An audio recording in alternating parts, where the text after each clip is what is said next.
So, welcome back, everyone. We've got a panel discussion today, this afternoon, to kind of draw the strands together of the discussion this morning. We've got the scope is very wide. We're looking at the technical directions, so some of the solutions that could be used to meet these new federal requirements and California requirements. You've already met Jackie and Navtej this morning. So the two new speakers that I'd like to introduce you to now are Deborah Gordon, who is our speaker from Allison Transmissions. She is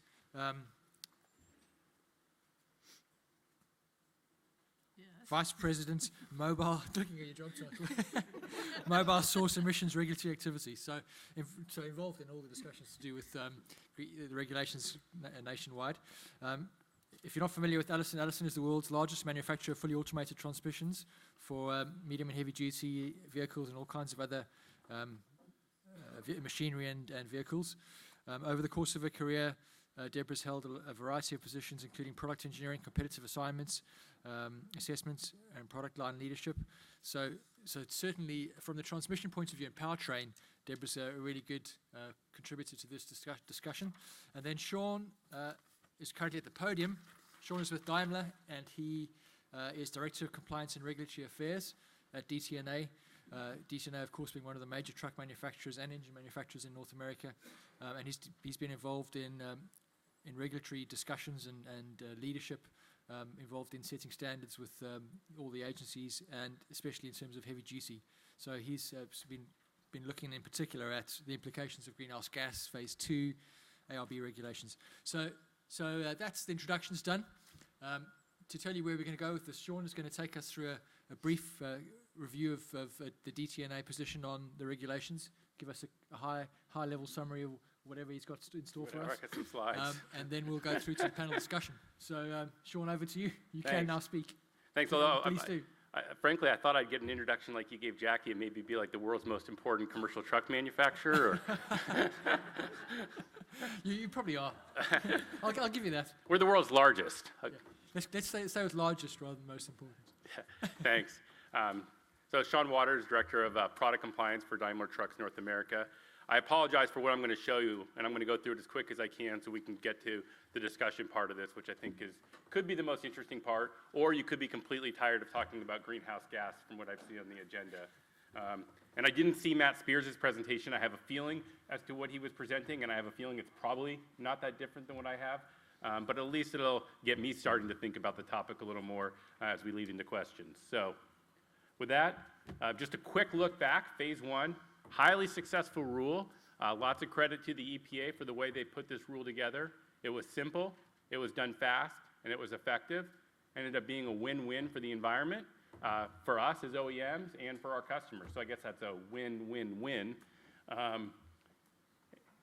Yeah, so we're very happy. It was a very aggressive rule, 23% reductions in CO2 and 6% on the engine. But all manufacturers have achieved those targets, so great result. And now we're on to phase 2. The final rule, I say the final rule was published, but that actually wasn't the official publication. Today, the final rule was actually officially published, meaning that the rule was formally put into the Federal Register, so that's the good news. Basically, all the commercial truck industry is affected by the phase 2 rule. Combination tractors, trailers, heavy-duty pickups and vans, and engines. So it's a full comprehensive rule, much like the phase 1 rule. I'm going to skip that because this slide says the same thing but looks prettier. Matt probably talked to you a little bit about what the rule entails, but it's an aggressive rule. On the combination tractors I'll focus on, it's a 25% improvement between 2017 and 2025. You'll notice that that's actually more than what was required under the phase 1 rule. And this is probably shocking, but we actually do go for the low-hanging fruit first when we're coming out with new fuel economy benefits. So it's a harder standard than phase 1, but it's one that we're confident that we can achieve, and we can get back to that same win-win-win we had from the phase 1 rule. Vocational rule is 24% improvement, and then on the engine, there's a separate engine standard, which requires all the way up to a 5% improvement by 2017. So we actually really came out and, you don't know where a rule is going to come out between the pre-rule and the final rule. we came out really liking the way the Phase 2 rule was structured for three main reasons: lead time, flexibility, and certainty. Flexibility, the rule has lots of ways we can achieve it.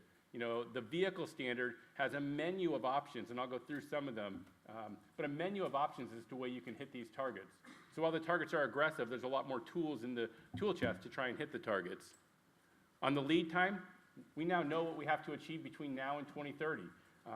You know, the 2027 standard in particular on the vehicle is going to be very aggressive and very hard to hit, but we have time. We've got lots of smart engineers who are out there working on new technologies on a daily basis, and so we're confident that with the lead time we have, we can get to the targets. And that also ties into certainty. You know, we hate to not have, to not know what the next rule is, to not know what the targets we have to achieve are, and now we know. So this gives us a clear roadmap between now and 2030.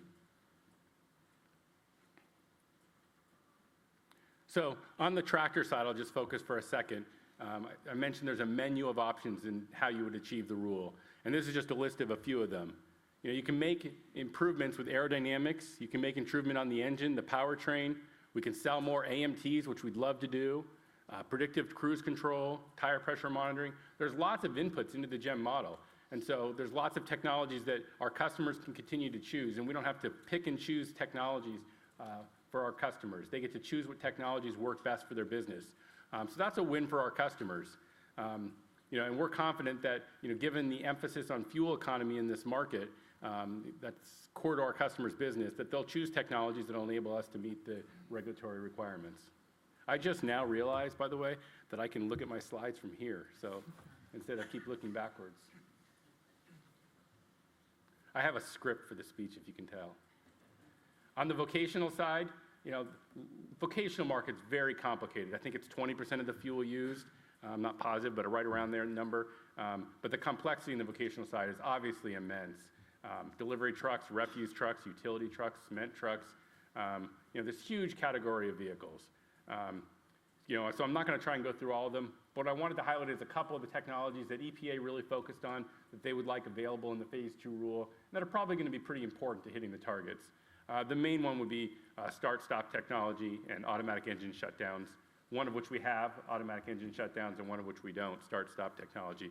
But those are going to be sort of important technologies, I think, to hit the Phase 2 targets. There's a separate engine standard, as I mentioned.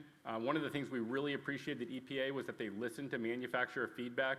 You know, the engine test, the test will be performed the same way as it was before, but the way we analyze the results of the test are different under the Phase 2 rule. And let's just say it's more accurate. It more accurately represents how an engine actually operates in the real world today.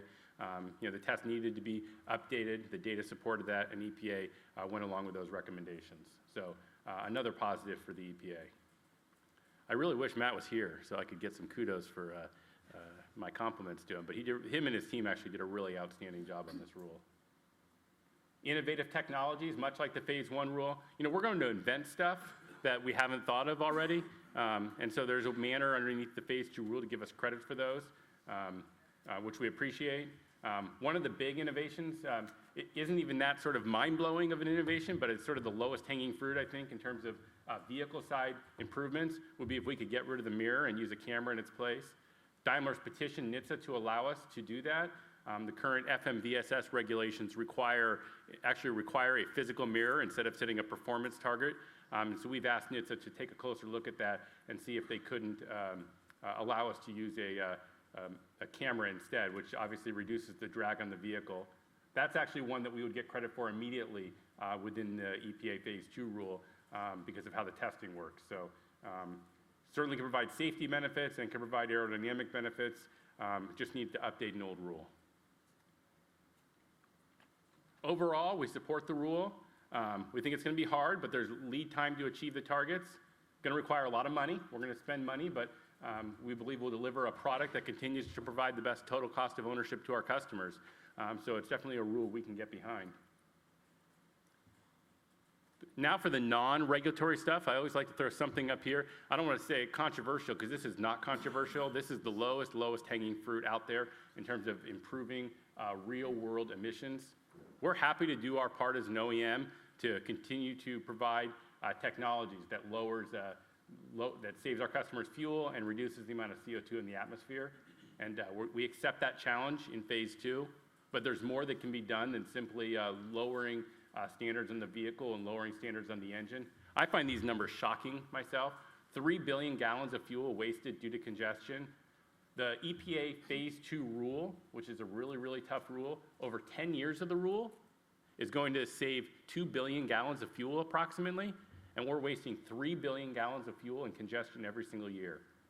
Some of this is from traffic accidents, some of this is just from bottlenecks, but fundamentally this country needs to spend money and invest in its infrastructure and reduce the amount of time people are spending in traffic, wasting work hours for people.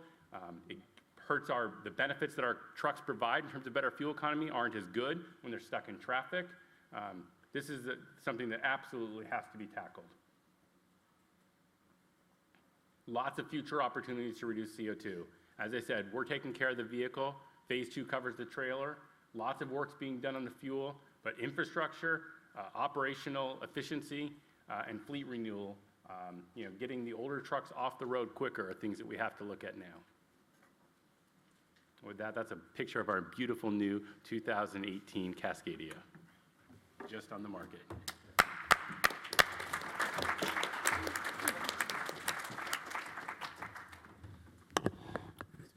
Thanks, Sean, and I certainly know all of us be supporting anything that reduces traffic and congestion, that's for sure. Just the next step I'd like to take is to ask Deborah to give us her perspective, because we had a lot of talk today about not just the engines, but powertrain being important, and transmissions, of course, and even hybrid technology is something you look at. So could you give us your view of what you think we'll see in terms of your product range and what you could offer as we come into the second phase? What kind of technologies do you think are going to come to the fore as we face phase 2? Sure. Thanks, Tim. From a transmission perspective, phase 2 brought to us the first time that we were regulated by EPA. So on one hand, we're really not real happy with phase 2, but on the other hand, if we have to be regulated, we think EPA did a good job of trying to bring the transmission technologies into it.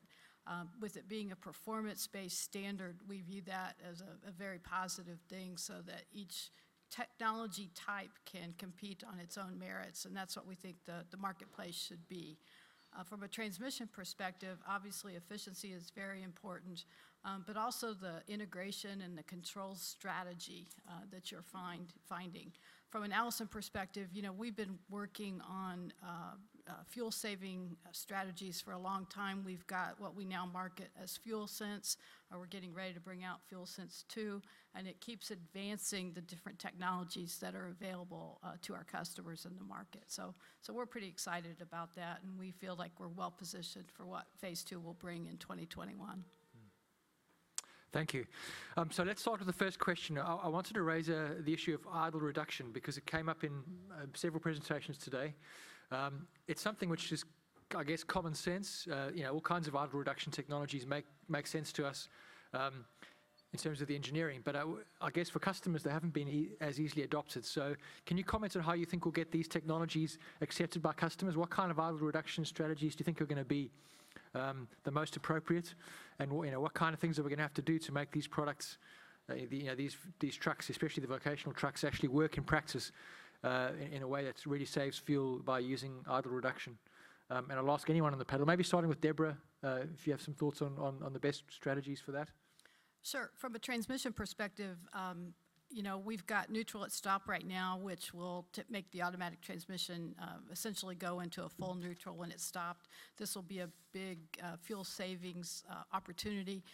As Sean mentioned, there's a lot of time when vehicles are spent stopped, and so we're prepared for that. Looking out to the future, we're looking forward to working with the vehicle manufacturers and the engine manufacturers to bring the start-stop technologies to market. Clearly, it's got to be an integrated approach, because a vehicle manufacturer can't do it without the benefits of what the engine is doing, and then also the transmission as well. So we're looking forward to that. Any other comments from? The technologies that we should be adopting, like a couple of things, like the new technologies, I'll say those should be customer-facing technologies. Like I can tell you, like, start-stop, of course, does not have much interaction of the customers, but like, if we are going to the new technologies that will help greenhouse gas, like waste heat recovery, or if we go to some unique set of features, like how good is the serviceability, how much is the cost that we are adding, okay, what is operating cost, okay. Those are some of the key factors, you know, that OEMs, especially the fleets that we sell to, they look into, and especially like uptime. Uptime is so big for Navistar, and uptime is so big in a Class 8 heavy-duty industry. So we have to be cognizant about the technologies that we are putting in the market versus their reliability and robustness against those. So There's a lot to think about. Yeah. Yeah, I mean, you know, I'm sure most people in this room understand, but you know, the trucking market, I mean, people don't buy trucks because they want to, right? They buy trucks because they have to, because it's for their business to haul goods. So any new technology we bring to the market, start, stop, or any other technology, right? It has to have a value to the customer or they're not going to buy it. So we're very cognizant of that. And the value to the customer includes everything you said.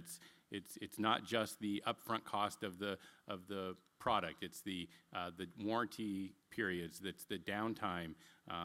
You know, a couple days out of service for a truck makes a big difference in terms of, you know, can make as much of a difference as fuel economy. So you got to keep those trucks running at all times. So introducing new technology is not without risks. One of the things we really like about this rule is it gives us adequate lead time, right, to develop these technologies, learn about these technologies, and make sure we get them right before we put them out in the marketplace. Any other comments? Jackie, what's your thoughts in terms of... No, I think Sean's comment about the lead time is a good one. You know, I think with our Cummins, one of our 2017 engines, the 6.7 liter, we have stop-start available if OEMs want to start integrating that and taking advantage of it. So there's a good long, I think, amount of lead time to start getting interest in that technology and uptake for that. So a new question then, I'd pose this to the whole panel.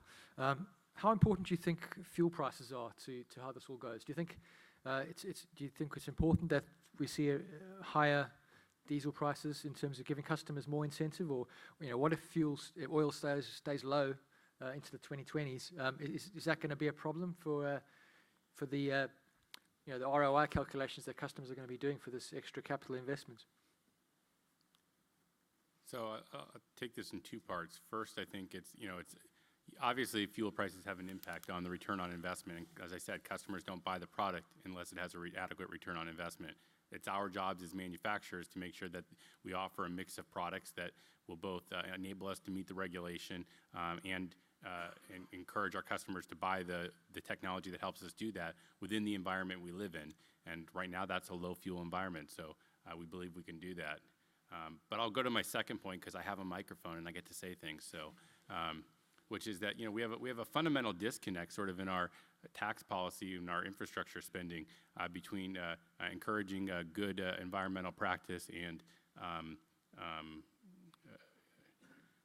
to encourage good environmental practice, which is every new commercial truck has a 12% federal excise tax on it, and that's used to help fund highway funds.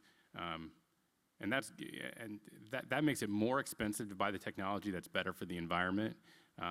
And instead, we tried to get a bill passed 2 or 3 years ago. Obviously, we didn't because that's sort of life in Washington. But to get rid of the FET and replace it with some type of diesel tax, it's just sort of this type of smart policy that would align the environmental incentives and the economic incentives in the same place. A customer could pay less up front, but pay more money down the road in diesel taxes, but then would be incentivized to spend more money on those technologies that reduce fuel and reduce carbon. And the more they spend on that money up front, the more savings they have at the pump later and aren't penalized at extra 12%. And I'm not saying that's the only solution or the solution, but when we start talking about a need to fund infrastructure and a need to have smart policies, that's certainly one area that should be at least looked at or studied by Washington to see if we can't better align tax policies with the market incentives. So, first of all, it's a great point, okay? I'll give a little bit different outlook on this one. First of all, I think people talk about fuel economy. I'll say a little bit about fluid economy, okay? With the greenhouse gas, I'm hoping that people might stay to the same NOx level, but expectation is that you might go to the higher NOx level. I think there might be cross point between DEF as well as between fuel, okay? Right now, the fleets are not focusing on DEF, but I think there will be a point coming in next 5 years where fleet will start calling into how much is the DEF consumption rates, okay? I think the DEF consumption rates going to be also guiding the filter change intervals, okay? A lot of things going to change in industry, how the NOx is getting changed. Now, I'm going to start a twist to the whole thing, okay? Let's suppose tomorrow the fuel prices goes to $15 a gallon. And now you say, I have a truck which gives you a 10 miles per gallon, or sorry, 12 miles per gallon, rather 7 miles per gallon. Can you buy my truck? Answer will be yes, okay? Right now, we are, as everybody knows, we are in the used truck market. The market that we sell the trucks is a used truck market. People don't want to replace their trucks because the trucks are running as long as they're running, okay? We bring the best product in the market, people will still say, my old one is still running, okay? So does price play a role in changing their mindset? Absolutely yes, but the difference is so huge, which is practically not possible. So that way I can say like price plays a role, yes, price plays a big role, but I don't think that's gonna happen in the next 5 years. Yeah, thanks. So I guess that reinforces what Sean said in terms of policy changes. You could achieve that result by the kinds of changes you suggested, federal taxes on fuels, on consumption rather than on upfront purchase, which achieves that return on investment calculation that you're after. Yeah. Any other comments from Deborah or Jackie on the fuel price? No. Okay, so let's open this to the floor.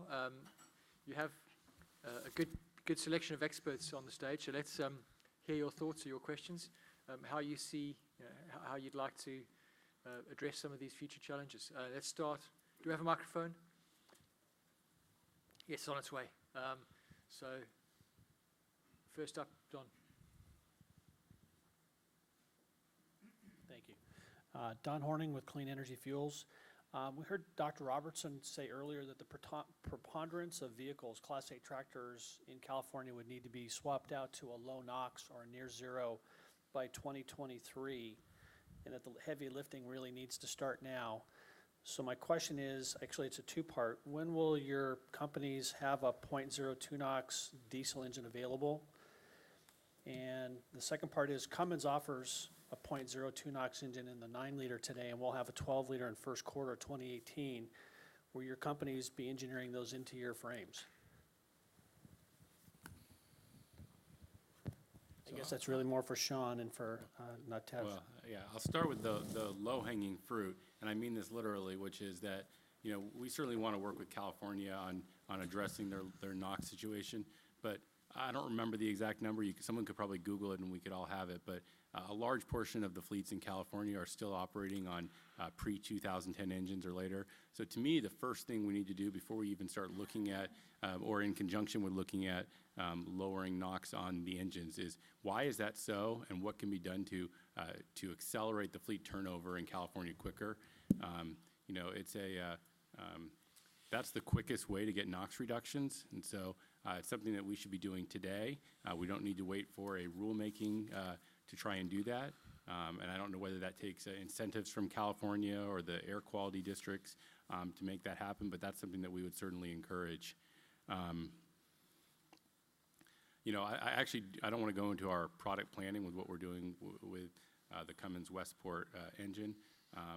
But it's clear that diesel is going to be around a long time, and so we need to find solutions for California that enable us to continue to transport goods with diesel. That's what our country's infrastructure is built on.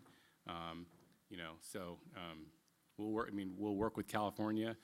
We'll work with EPA on trying to help address the air quality problems, but with a balanced approach. So what I mean by that is looking at the engines, but looking at test cycles, looking at what the actual NOx problem is in California, looking at what could be done to accelerate fleet turnover. There's a lot of things that need to be looked at, but I just think we need to, not jump to a conclusion that that there's any particular number at this point. We need to study the situation and come up with a balanced approach that works both for the environment, gives California what it needs, and is doable with the technology that we have today. I'll second the opinion with Mr. Seen. I think in my presentation, I was discussing some of the technologies that we are looking into that can help us achieving those, but it goes back to the same thing, what test cycles, okay? How much actually we are helping the real world user profiles, okay? How much actually we're gonna be helping the city cycles, how much we actually gonna be improving, okay? And second thing which we will have to be cognizant is about the after treatment or the tailpipe OBD, okay? All these considerations have to be taken into place before this become a regulation for the OEMs. Now, and I think it's a fair warning to say that OEM shouldn't be given more than 5 years, because if you're trying to take 98%, as you're just saying, of the tailpipe, it means a huge investment from engineering side. That means also that our system cost on the trucks, on the engines, will be substantially much higher, and the return on investment for the technologies not to change for X amount of years has to be considered too. So there's so many factors right now that we have to consider before we even say that what technologies and what time. And I think the time frame you're mentioning, 2023, 2024, we're suspecting there's going to be something coming lower NOx, but we don't know the exact number what it is. Yeah, I would echo those comments. For diesels to reach lower NOx, there's still a lot of moving pieces as far as what the regulations might look like, and without knowing what the test cycles are at this point, or what new test cycles might be added, it's hard to say what kind of technology we'll need to use. And so it just depends. The answer is it just depends. Thank you. Let's have the next question. Thank you for the microphone coming on its way.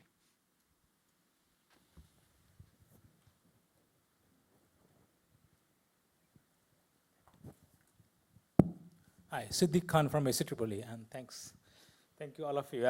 My question is, looking back at the phase 2 rule, can you say or cite one area that you think could have been avoided and that would have helped you meeting the federal regulation and Californian regulations? Any criteria from phase 2 you think should not have been there, or should have been modified, or should have been differently than that could have helped you?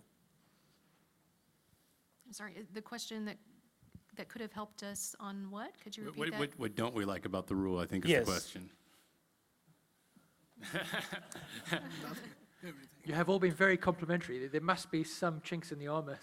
Look, it's a 1,690-page rule in the primary text. It's got another 4,000 or 5,000 page of response to comments. There's a lot in the rule. I haven't read every word of it yet. So I'm sure there's something in the details that we don't understand yet, or maybe there's something that. But at a high level, we've looked at the rule and we think it's a good rule. That's a good balanced approach to lead time and flexibility. So that's my perspective. I guess I don't have the details, but there's always going to be something, I suppose, buried in the fine print.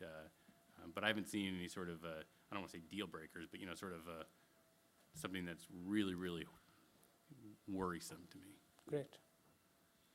Yeah, similarly, I think as we get into the implementation, maybe we'll find things that are difficult or challenging. For Cummins, there's a lot more interaction now with the vehicle OEMs and supporting the vehicle certification through GEM with the engine fuel maps. So that's a whole new world for us to be regulated on fuel maps in that way. Although we've competed on fuel economy for many years. So in that sense, it's something that we know how to do. But I think at this point, at least Cummins is comfortable that we know what we need to do to meet the Phase 2 standards, and, we're looking forward to providing those benefits to our customers. Thanks. With the new technology coming in each of the steps, 21, 24, 27, technology that's going to be more expensive, do you think there's going to need to be more done in terms of the age of the fleet to encourage, incentivize fleet turnover and purchasing of new vehicles? Because surely we're in danger of extending the life of vehicles beyond what's good for the environment if we introduce products that become several $1,000s more expensive. Okay, so you want me to take it? Yeah, that's why we all looked at you. So, okay. Yeah, first of all, I'll take an example from the current scenario, okay? In the current scenario, if you look into the things, there are parts that are serviceable. There are parts that kind of like derate over the period of time. Now, what are those parts, okay? Now, the emission useful life is 435K, okay? Design life is 1.2 million miles, okay? But we have like NOx sensors, okay? The NOx sensors that are being, which we are using, they have a limited life, okay? Like 120,000 kilometers, not even miles, okay? So we have to add the compensations, okay, into the control strategy so that we can stay with those NOx sensors through the 1.2 million miles, okay? Similarly, we have been using, we just started using urea quality sensors, okay? Somebody used SSI, somebody used TE, okay? How the accuracy of those sensors varies over the period of time. We have done considerable amount of reliability, but we also learned that there is also a trend to those things, okay? So having said that, how all these things will impact the Phase 2, it all depends upon kind of technologies we'll be choosing, okay? Again, it goes back to the same question. We don't want to use the technologies that we don't understand, that we don't have a proper control from serviceability and providing the customer the right, what is the right word? The right grasp before we sell it into the market. So I'll say NOx sensor aging is a good example in that way, you know. And that holds you back from launching proven technologies too early. We need to be sure these technologies are going to be reliable. Absolutely, you know. I think that's why we kind of like delayed the launching of PM sensor to some extent, because we were finding some issues in contaminations in the beginning. You know, a lot of OEMs were finding those. And Okay. yeah. We are just about at the end of our time. So is there any final question for our panel? Anything on your mind to ask our panel before we move on? No, in that case, I think we are done. The red light is